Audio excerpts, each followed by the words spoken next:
નમસ્કાર વિદ્યાર્થી મિત્રો, ગયા લેક્ચરમાં આપણે LCR એસી શ્રેણી પરિપથમાં અનુનાદની ઘટના અને અનુનાદ વક્રની તીક્ષ્ણતા ઉપર આધારિત કેટલાક ઉદાહરણ અને સ્વાધ્યાયના દાખલાઓ ગણ્યા હતા. ત્યાર પછી આજે આપણે થિયરીમાં પાછા આવીએ અને એક નવો ટોપિક ભણીએ કે જેનું નામ છે એસી પરિપથમાં પાવર ફેક્ટર. LCR એસી શ્રેણી પરિપથમાં પાવર ફેક્ટર. આગળ આપણે LCR એસી શ્રેણી પરિપથ ભણી ગયા. એક શુદ્ધ ઇન્ડક્ટર કે જેનું ઇન્ડક્ટન્સ L, એક કેપેસિટર કે જેનું કેપેસિટન્સ C અને એક અવરોધ કે જેનું મૂલ્ય R છે. આવા ઇન્ડક્ટર, કેપેસિટર અને અવરોધને શ્રેણીમાં જોડી અને એને એક વોલ્ટેજ પ્રાપ્તિ સ્થાન લાગુ પાડી કે જેના બે છેડા વચ્ચેનો વોલ્ટેજ V બરાબર Vm sin ઓમેગા t સૂત્ર મુજબ સમયની સાથે સતત બદલાતો હોય. આવા પરિપથને LCR એસી શ્રેણી પરિપથ કહેવાય, જે આગળ આપણે સ્ટડી કરી ચૂક્યા છીએ. આ LCR એસી શ્રેણી પરિપથ માટે આપણે પાવર ફેક્ટર એનું સમીકરણ મેળવવું છે. તો સૌપ્રથમ LCR એસી શ્રેણી પરિપથ માટે વોલ્ટેજ V બરાબર Vm sin ઓમેગા t સૂત્ર મુજબ સમયની સાથે સતત બદલાય છે. આ LCR એસી શ્રેણી પરિપથને લાગુ પાડેલ એસી વોલ્ટેજ પ્રાપ્તિ સ્થાન છે કે જેના વોલ્ટેજ V બરાબર Vm sin ઓમેગા t સૂત્ર મુજબ સમયની સાથે સતત બદલાય છે. આ વોલ્ટેજને કારણે પરિપથમાંથી વહેતો પ્રવાહ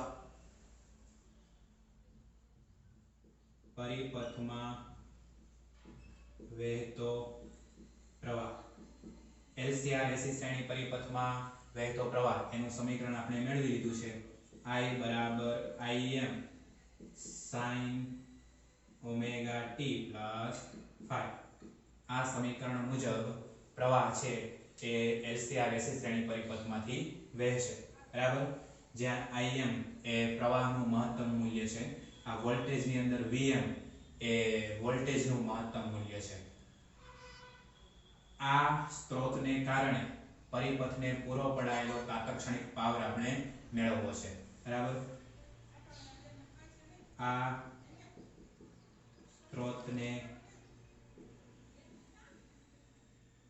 સ્ત્રોત દ્વારા પરિપથને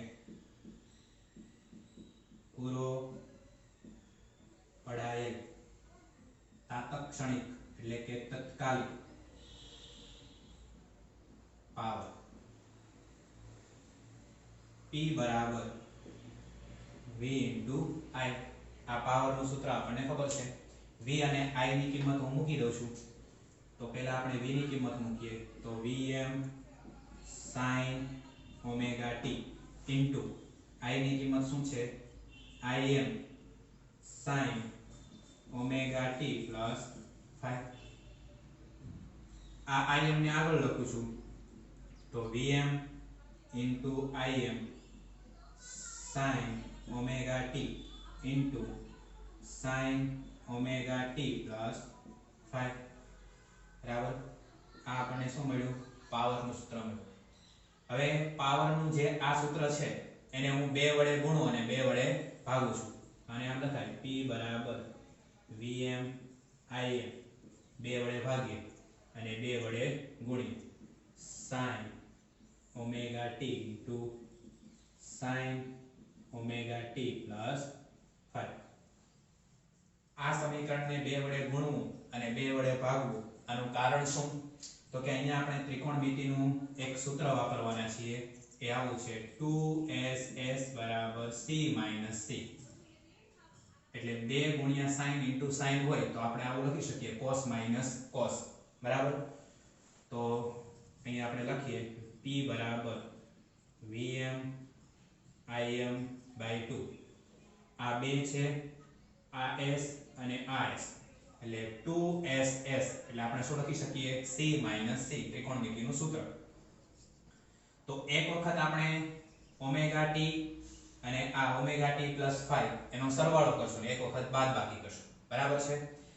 પહેલા આપણે બાદબાકી કરીએ તો 2ss એટલે cos હવે એક વખત sin ના આ બંને ખૂણાની બાદબાકી એટલે શું લખાય omega t minus omega t plus 5 પછી સૂત્ર પ્રમાણે માઈનસ cos હવે આપણે શું કરશું sin ના બંને ખૂણાનો સરવાળો cos omega t plus omega t plus 5 બરાબર 2ss એટલે c માઈનસ c જ્યારે આપણે પહેલી વખત cos લખીએ ત્યારે આ બંને sin ના ખૂણાઓની બાદબાકી પછી આ માઈનસ બીજી વખત cos લખીએ ત્યારે આ બંને sin ના ખૂણાઓનો સરવાળો આપણે કરેલો છે ઓમેગા t કેન્સલ છે તો p બરાબર vm/√2 * √2 લખું છું vm * im vm ના છેદમાં √2 અને im ના છેદમાં √2 બરાબર 2 એટલે √2 * √2 લખી શકાય ઇન્ટુ શું આવશે cos આ ઓમેગા t કેન્સલ એટલે cos 5 માઈનસ cos આ omega t plus omega t એટલે શું થશે 2 ઓમેગા t પ્લસ 5 બરાબર આ બે છે અને આવી રીતે લખ્યું છે √2 * √2 અહીંથી ઓમેગા t કેન્સલ એટલે cos 5 માઈનસ cos m નો અહીંયા omega t plus omega t છે એટલે 2 ઓમેગા t પ્લસ 5 બરાબર હવે vm ના છેદમાં √2 એટલે vrms ને im ના છેદમાં √2 એટલે irms તો p બરાબર vrms into irms cos 5 minus cos 2 omega t plus 5 બરાબર અહીંયા બધી કાઉન્ટ્સ કરી દેજો ઓકે હવે vrms into irms કોની જગ્યાએ લખ્યા vm ના છેદમાં √2 અને im ના છેદમાં √2 પહેલી થિયરીમાં આપણે આ ભણ્યા હવે આ આપણને મળ્યો તાત્ક્ષણિક પાવરનું એક આવર્તકાળ પરનું સરેરાશ એ આપણને વાસ્તવિક પાવર આપે તાત્ક્ષણિક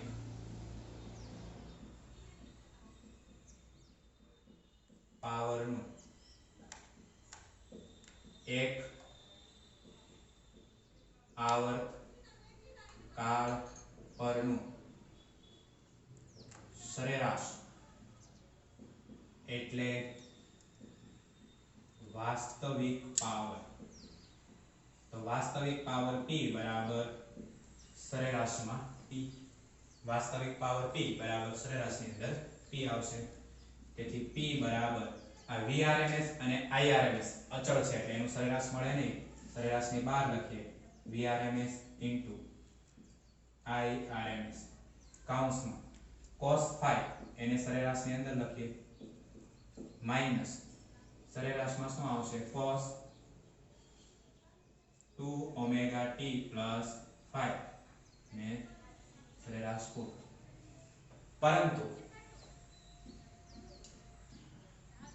આ cos 5 એનું સરેરાશ તો cos 5 થાય cos 5 નું સરેરાશ શું થાય cos 5 અચળ છે એટલે એનું સરેરાશ ઇનુય પરંતુ cos 2 omega t plus 5 એનું સરેરાશ શૂન્ય થશે કારણ કે cos વિધેય છે એનો જે વિસ્તાર છે -1 થી 1 છે એટલે -1 થી 1 હોવાથી પ્રથમ અર્ધ ચક્ર દરમિયાન cos નું જેટલું ધન મૂલ્ય હશે એટલું જ બીજા અર્ધ ચક્ર દરમિયાન ઋણ હશે તેથી cos વિધેયનું એક આવર્તકાળ પરનું સરેરાશ કેટલું હશે શૂન્ય હશે અહીંયા 2 ઓમેગા t છે બરાબર એક આવર્તકાળ પરનું સરેરાશ શૂન્ય તેથી આપણે આમ લખી શકીએ cos 2 ઓમેગા t plus 5 બરાબર 0 આ બંને કિંમત આપણે અહીંયા મૂકી દઈએ તો પાવર p બરાબર vrms into irms અહીંયા શું આવશે cos 5 minus 0 લખવાની જરૂર નથી બરાબર તો આ છે LCR AC શ્રેણી પરિપથ એના માટે પાવર વ્યય એનું સૂત્ર અથવા તો વાસ્તવિક પાવરનું સૂત્ર જ્યાં cos 5 ને પાવર ફેક્ટર કહે છે આ cos phi છે એને શેના તરીકે ઓળખવામાં આવે છે? પાવર ફેક્ટર તરીકે ઓળખવામાં આવે છે. Vrms એ વોલ્ટેજનું RMS મૂલ્ય છે. Irms એ પ્રવાહનું RMS મૂલ્ય છે અને cos phi એ પાવર ફેક્ટર છે અને phi એ કળા તફાવત છે. phi બરાબર કળા તફાવત. બરાબર. તો આ છે AC પરિપથ એમાં પાવર ફેક્ટર એનું સૂત્ર P બરાબર Vrms Irms cos phi, જ્યાં cos phi એને પાવર ફેક્ટર કહે છે અને phi છે એ કળા તફાવત છે. હવે આપણે અલગ અલગ ત્રણેય પરિપથ, માત્ર અવરોધ ધરાવતો AC પરિપથ, માત્ર ઇન્ડક્ટર ધરાવતો AC પરિપથ, માત્ર કેપેસિટર ધરાવતો AC પરિપથ અને LCR આ ત્રણેય ધરાવતો AC પરિપથ, આ દરેક પરિપથ માટે આપણે પાવર વ્યય કેટલો છે એ આપણે મેળવીએ. એ પહેલા આ દરેક વસ્તુ છે એ વ્યવસ્થિત લખી નાખો. ત્યાર પછી આપણે આ સૂત્રનો ઉપયોગ કરી અને માત્ર ઇન્ડક્ટર ધરાવતો પરિપથ, માત્ર કેપેસિટર ધરાવતો પરિપથ, માત્ર અવરોધ ધરાવતો પરિપથ અને LCR ત્રણેય ધરાવતા પરિપથ માટે પાવર વ્યય કેટલો એ મેળવીએ. બરાબર. હવે આપણે માત્ર અવરોધ ધરાવતા પરિપથમાં પાવર વ્યય કેટલો એ જાણીએ. આગળ આપણે LCR AC શ્રેણી પરિપથમાં પાવર વ્યય P બરાબર Vrms Irms cos phi આ સૂત્ર મેળવીએ, જ્યાં cos phi એને પાવર ફેક્ટર કહે છે અને phi એ કળા તફાવત છે. માત્ર અવરોધ ધરાવતા AC પરિપથમાં આપણને ખબર છે કે વોલ્ટેજ અને પ્રવાહ બંને સમાન કળામાં હોય છે, તેથી તેમની વચ્ચેનો કળા તફાવત શૂન્ય થાય. તો માત્ર અવરોધ ધરાવતા AC પરિપથમાં phi બરાબર 0. આ કિંમત આ સમીકરણની અંદર મૂકીએ તો આપણને માત્ર અવરોધ ધરાવતા AC પરિપથમાં પાવર વ્યય કેટલો એ મળી જશે. તો P બરાબર Vrms Irms cos phi એની જગ્યાએ શું આવશે? 0 અને cos 0 એટલે 1, તેથી P બરાબર Vrms Irms. આ સૂત્રની મદદથી આપણને માત્ર અવરોધ ધરાવતા AC પરિપથ એમાં પાવર વ્યય કેટલો એ ખબર પડે. કારણ કે માત્ર અવરોધ ધરાવતા AC પરિપથમાં વોલ્ટેજ અને પ્રવાહ બંને સમાન કળામાં છે, તેથી તેમની વચ્ચેનો કળા તફાવત શૂન્ય છે. તો phi 0 થાય, cos 0 એટલે 1 અને cos 0 એટલે 1 થાય, તેથી P બરાબર Vrms Irms. હવે આપણે જોઈએ માત્ર ઇન્ડક્ટર ધરાવતો પરિપથ.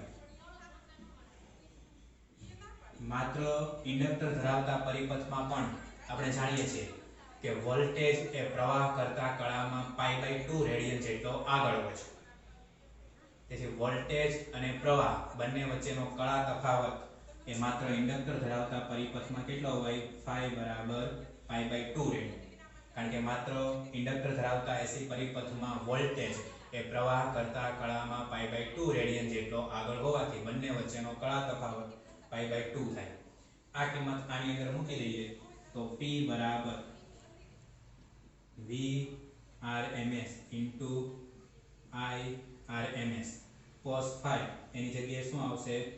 cos π/2. cos π/2 એટલે cos 90 અને cos 90 એટલે 0, તેથી P બરાબર 0. માત્ર ઇન્ડક્ટર ધરાવતા પરિપથમાં પાવર વ્યય શૂન્ય હોય છે. આગળ આપણે આકૃતિની મદદથી બહુ વ્યવસ્થિત રીતે આ વસ્તુ સમજી ગયા કે માત્ર ઇન્ડક્ટર ધરાવતા AC પરિપથમાં એક આવર્તકાળ પર પાવરનું સરેરાશ મૂલ્ય એ કેટલું હોય છે? શૂન્ય. બરાબર છે. તેથી માત્ર ઇન્ડક્ટર ધરાવતા પરિપથમાં પાવર વ્યય શૂન્ય થાય. એનું મૂળ કારણ કળા તફાવત વોલ્ટેજ અને પ્રવાહ વચ્ચેનો π/2 રેડિયન છે. હવે આપણે જોઈએ માત્ર કેપેસિટર ધરાવતો પરિપથ. માત્ર કેપેસિટર ધરાવતો AC પરિપથ.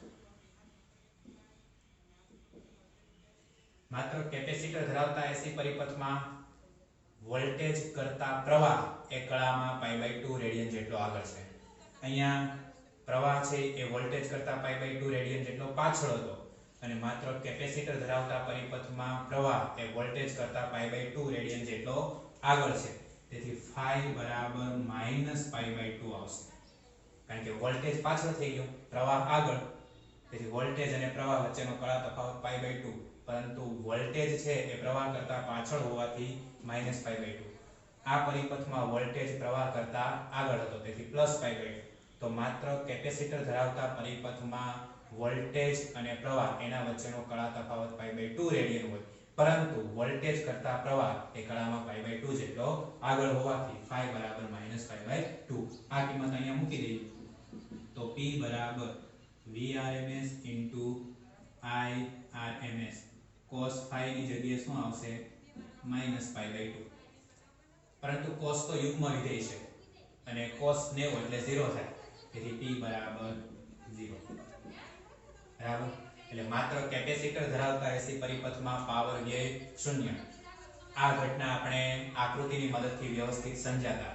એક કેપેસિટર છે એને આપણે એસી વોલ્ટેજ પ્રાપ્તિ સ્થાન સાથે જોડી અને અલગ અલગ પરિસ્થિતિમાં પાવર વ્યય કેટલો એ આપણે મેળવ્યું હતું. સમયના પ્રત્યેક અર્ધચક્ર દરમિયાન કેપેસિટર સતત ચાર્જ ડિસ્ચાર્જ થયા કરે છે. બરાબર, એટલે માત્ર કેપેસિટર ધરાવતા એસી પરિપથમાં એક આવર્તકાળ પર પાવરનું સરેરાશ કેટલું થાય? 0 થાય. આમ માત્ર ઇન્ડક્ટર ધરાવતો પરિપથ અને માત્ર કેપેસિટર ધરાવતો પરિપથ બંનેમાં પાવર વ્યય કેટલો છે? 0 છે. અહીં પરિપથમાં થી પ્રવાહ પસાર થવા છતાં પાવર વ્યય થતો નથી. બંને પરિપથમાંથી માત્ર ઇન્ડક્ટર ધરાવતો પરિપથ અને માત્ર કેપેસિટર ધરાવતો પરિપથ, આ બંને પરિપથમાંથી આપણે પ્રવાહ પસાર કરીએ છીએ છતાં પાવર વ્યય થતો નથી. આવા પ્રવાહને વોટલેસ પ્રવાહ કહે છે. કેવો પ્રવાહ કહે છે? વોટલેસ પ્રવાહ. ખાસ યાદ રાખવું, જે પરિપથમાંથી આપણે પ્રવાહ પસાર કરીએ અને પ્રવાહ પસાર થવા છતાં પાવરનો વ્યય ન થતો હોય, એટલે કે પાવર વ્યય છે 0 હોય, તો એવા પ્રવાહને વોટલેસ પ્રવાહ કહે છે. અને છેલ્લે આપણે LCR પરિપથ માટે, LCR એસી શ્રેણી પરિપથ માટે ખાસ યાદ રાખજો, પાવર ફેક્ટર cos phi બરાબર r ના છેદમાં છે. LCR પરિપથ માટે પાવર ફેક્ટર cos phi બરાબર r ના છેદમાં z. આ સૂત્ર ખાસ યાદ રાખવું, જ્યાં z બરાબર phi બરાબર tan ઇન્વર્સ xc xl ના છેદમાં r. બરાબર, પાવર ફેક્ટર cos phi અને phi છે કળા તફાવત છે, તો LCR પરિપથમાં કળા તફાવત phi બરાબર tan ઇન્વર્સ xc xl ના છેદમાં r. આ r ના છેદમાં z એ આની અંદર કિંમત મૂકી દઈએ તો P બરાબર Vrms Irms r ના છેદમાં z. બરાબર, આ cos phi છે એની જગ્યાએ મેં શું મૂક્યું? r ના છેદમાં z. પરંતુ જ્યારે અનુનાદ થાય, અનુનાદ વખતે આપણને ખબર છે xc બરાબર xl થાય. અનુનાદની ઘટનામાં xc બરાબર xl થાય અને xc બરાબર xl થવાથી r બરાબર z લખી શકાય. આ r બરાબર z એ આ કિંમત અહીંયા મૂકીએ તો આપણે P બરાબર Vrms Irms લખી શકીએ.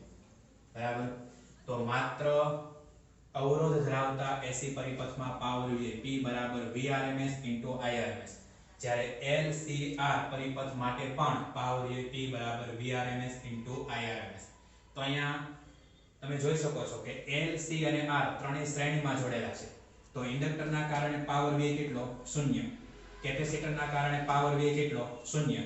તો માત્ર અવરોધના કારણે અહીંયા પાવર વ્યય થશે. જ્યારે L, C અને R આ ત્રણેયને શ્રેણીમાં જોડી અને એસી વોલ્ટેજ પ્રાપ્તિ સ્થાને આપણે લાગુ પાડીએ તો એના કારણે પરિપથમાંથી જે પ્રવાહ વહેશે એ પ્રવાહને કારણે પાવર વ્યય એ માત્ર કોના કારણે થશે? અવરોધના કારણે. અને એ પાવર વ્યય કેટલો હશે? P બરાબર Vrms Irms જેટલો હશે. કારણ કે ઇન્ડક્ટર અને કેપેસિટર આ બંને એકબીજાની વિરુદ્ધ કળામાં છે. તેથી બંને વચ્ચેનો વોલ્ટેજ એ એકબીજાની અસર નાબૂદ કરશે. તો માત્ર અવરોધના કારણે આ પરિપથમાં પાવર વ્યય થશે અને એ પાવર વ્યય P બરાબર Vrms Irms હશે. બરાબર. અનુનાદ વખતે XC બરાબર XL થાય. તો XC બરાબર XL થાય તો ઇમ્પિડન્સ Z છે અવરોધ જેટલો થઈ જાય R બરાબર Z. બરાબર. તો આ છે માત્ર R ધરાવતો પરિપથ, માત્ર L ધરાવતો પરિપથ, માત્ર C ધરાવતો પરિપથ અને L C R ત્રણેય શ્રેણીમાં જોડેલા હોય એવા પરિપથ માટે પાવર વ્યય કેવા પ્રકારનો મળે. ખાસ MCQ ની અંદર આ દરેક વસ્તુઓ તમારે યાદ રાખવાની છે.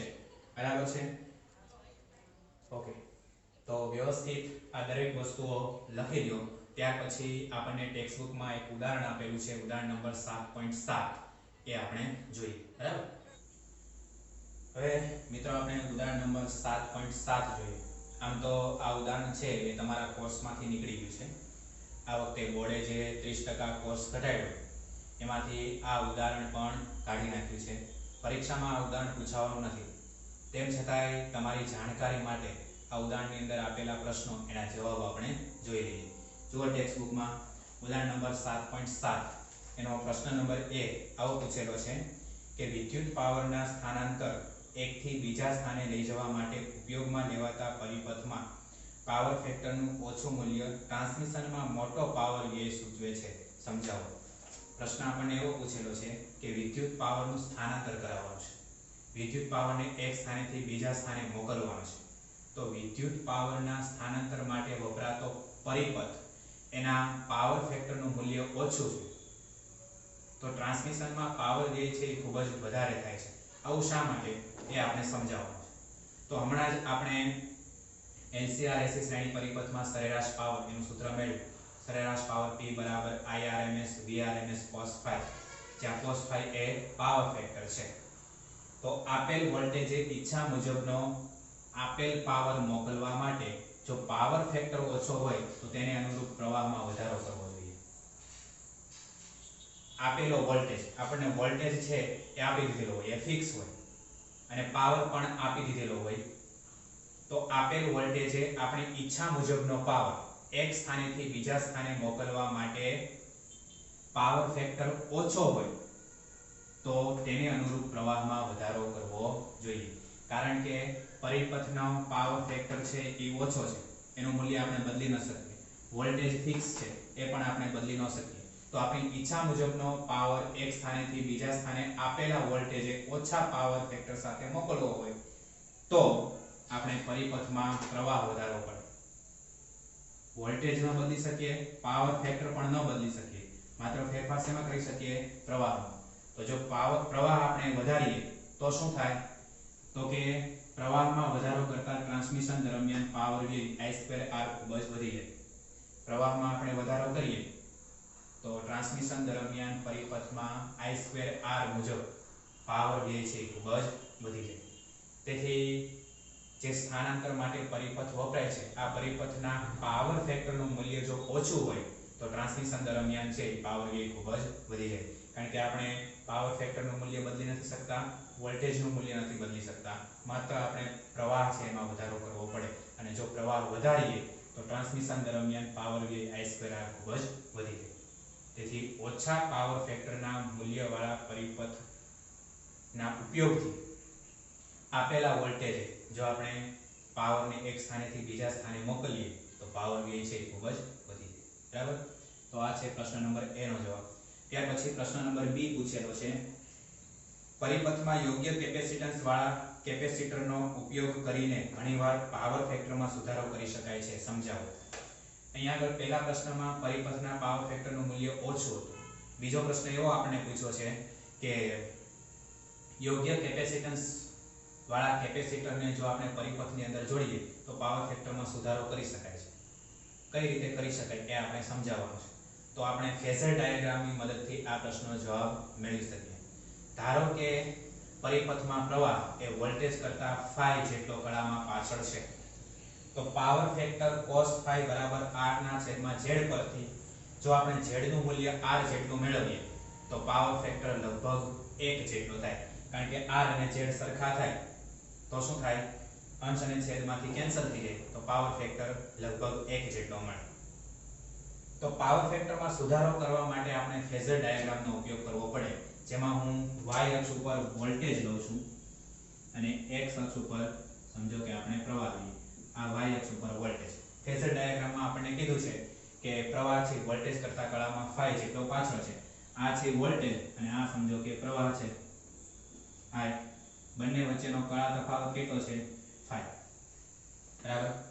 હવે જો હું આ phi છે એ ધીમે ધીમે ઘટાડું અને ઘટાડીને શૂન્ય કરી દઉં તો શું થાય, તો કે વોલ્ટેજ અને પ્રવાહ બંને સમાન કળામાં થઈ જાય અને બંને સમાન કળામાં હોય તો એમની વચ્ચેનો કળા તફાવત શૂન્ય. તો પરિપથમાં પાવર વ્યય P બરાબર Irms Vrms જેટલો મળે. બરાબર ને? જો આ phi છે એ આપણે ઘટાડતા જઈએ, બરાબર છે, ઘટાડી અને શૂન્ય કરી દઈએ તો વોલ્ટેજ અને પ્રવાહ બંને સમાન કળામાં આવી જાય.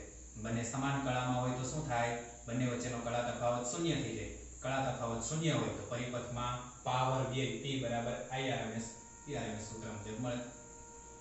તો એના માટેનો બીજો રસ્તો શું છે, તો કે I છે વિદ્યુત પ્રવાહ I એના પરસ્પર લંબ ઘટકોમાં વિભાજિત કરીએ. આ વિદ્યુત પ્રવાહ I છે એના બે ઘટકો આપણે વિચારીએ.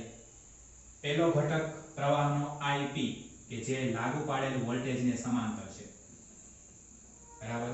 આ જે વિદ્યુત પ્રવાહ I છે એને પરસ્પર બે લંબ ઘટકોમાં વિભાજિત કરીએ છીએ. એમાંથી પહેલો ઘટક એ લાગુ પાડેલ વોલ્ટેજને સમાંતર છે અને બીજો ઘટક છે એ વોલ્ટેજને લંબ છે, એને હું IQ કહું છું. બરાબર. IP એ લાગુ પાડેલ વોલ્ટેજને સમાંતર ઘટક છે અને IQ એ વોલ્ટેજને લંબ ઘટક છે. હવે આ IQ છે એ પ્રવાહનો વોલ્ટલેસ ઘટક છે. પ્રવાહનો કેવો ઘટક છે, વોલ્ટલેસ ઘટક. એટલે એના દ્વારા પાવર વ્યય થાય નહીં. આગળ હમણાં જ આપણે ભણ્યા કે પરિપથમાંથી પ્રવાહ પસાર થતો હોય છતાં પાવર વ્યય કેવો મળે, શૂન્ય. તો એવા પ્રવાહને શું કહેવાય, વોલ્ટલેસ પ્રવાહ. તો આ જે પ્રવાહને આપણે બે ઘટકોમાં વિભાજિત કર્યા એમાંથી આ IQ છે એ વોલ્ટલેસ ઘટક છે, જેના કારણે પરિપથમાં પાવર વ્યય થતો નથી. જ્યારે IP એ વોલ્ટેજને સમાંતર ઘટક છે, એટલે આ IP અને વોલ્ટેજ બંને સમાન કળામાં છે, એટલે એમની વચ્ચેનો કળા તફાવત શૂન્ય છે. તો આ IP ને કારણે પરિપથમાં છે પ્રવાહ છે, સોરી, આ IP ને કારણે પરિપથમાં પાવર વ્યય થશે. અહીં પાવર વ્યય કેટલો હશે, P બરાબર Irms Vrms. બરાબર છે.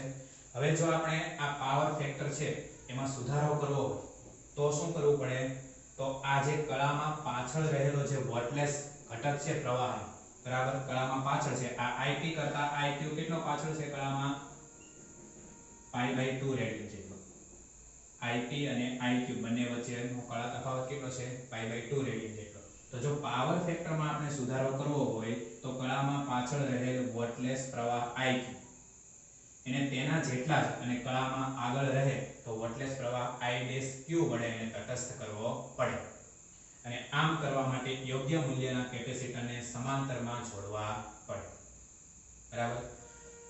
આ જો આ પાવર ફેક્ટર છે એ phi છે, cos phi, એમાં આપણે સુધારો કરવો હોય તો શું કરવું પડે, તો કળામાં પાછળ રહેલો પ્રવાહનો આ વોલ્ટલેસ ઘટક એના જેટલા જ મૂલ્ય કળામાં આગળ રહે તે રીતે કોઈ એક પાવર પ્રવાહનો ઘટક I'(Q) એના વડે આની અસરને નાબૂદ કરવી પડે. I'(Q) અને IQ બંને સમાન મૂલ્યના પરસ્પર વિરુદ્ધ દિશાના થાય તો એકબીજાની અસર નાબૂદ થાય. પરંતુ આમ કરવા માટે આપણે શું કરવું પડશે, તો કે પરિપથમાં શું જોડવું પડે, કેપેસિટર. સમાંતરમાં કેપેસિટર જોડવું પડે અને માત્ર કેપેસિટર ધરાવતા પરિપથમાં આપણને ખબર છે કે વોલ્ટેજ કરતા પ્રવાહ કળામાં pi/2 રેડિયન જેટલો આગળ હોય. બરાબર. તો આ IP થી IQ છે, IP થી IQ pi/2 જેટલો પાછળ છે અને આ IP થી I'(Q) એ pi/2 જેટલો આગળ છે. તો બંને એકબીજાની સમાન કળામાં છે તો બંને એકબીજાની અસર નાબૂદ કરશે. જો પરિપથમાં આપણે સમાંતરની અંદર કેપેસિટર જોડીએ તો આ પ્રવાહના જે બે ઘટકો છે એમાંથી આ વોટલેસ ઘટક એની અસર આપણે નાબૂદ કરવી હોય તો એના માટે આપણે કેપેસિટર જોડવું પડે. કેપેસિટરના કારણે જે પરિપથમાંથી પ્રવાહ વહે છે I'(Q) એ આ વોટલેસ ઘટકને નાબૂદ કરશે, જેના કારણે પરિપથમાં માત્ર આ બે જ રહેશે, વોલ્ટેજ અને પ્રવાહ Ip, જે બંને સમાન કળામાં છે. એના કારણે પરિપથમાં વહેતો પ્રવાહ એ કેટલો હશે? Ip/V જેટલો પાવર હશે. બરાબર છે? તો આ છે પ્રશ્ન નંબર બી. પાવર ફેક્ટર એમાં સુધારો કરવા માટે આપણે ફેઝર ડાયાગ્રામ એનો ઉપયોગ કરવો પડે. બરાબર છે? તો આ છે ઉદાહરણ નંબર 7.7. વ્યવસ્થિત લખી નાખજો, પરીક્ષામાં પૂછાવાનું નથી તેમ છતાંય તમારી જાણકારી માટે. બરાબર છે? આગળ આપણે જે થિયરી ભણ્યા પાવર ફેક્ટર, એ પાવર ફેક્ટરની થિયરી પણ તમારા કોર્સમાંથી નીકળી ગઈ છે. તેમ છતાંય તમારે એને જી અને નીટના પ્રશ્નો સોલ્વ કરવા માટે તૈયાર કરવી પડે. બરાબર છે? તો વ્યવસ્થિત આ ઉદાહરણ અને આગળની થિયરી લખી અને તૈયાર કરી નાખો. ન ખબર પડે ત્યાં પૂછી લેજો. બરાબર? આવતા લેક્ચરમાં બાકીના ઉદાહરણો અને થિયરી ભણશું. ત્યાં સુધી જય હિન્દ, જય ભારત.